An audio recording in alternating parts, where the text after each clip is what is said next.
ører, der så at sige kan pejle sig ind på, hvor en lyd kommer fra. Vi har derimod den såkaldte øremuskling, der på grund af den kringlede konstruktion med folder, kanter og fordybninger ændrer lydene en ganske lille smule, inden de når ind til trommehinden.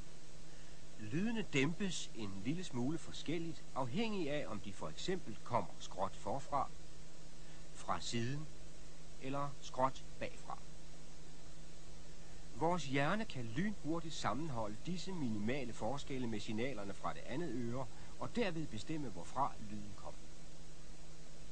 Per Rubach fik så den idé at låne fiduserne og designet fra menneskets ører og støbe det ind i plastikken på ydersiden af det elektroniske høreværn.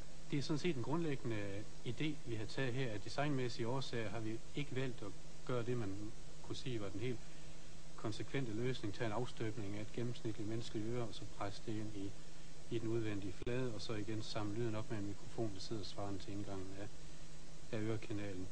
Det har vist sig, at hvis man udstyrer det elektroniske høreværn med nogle beherskede flyveører og en kopi af den store hulning i midten af øremuslingen, ja, så får man en tilstrækkelig præcision.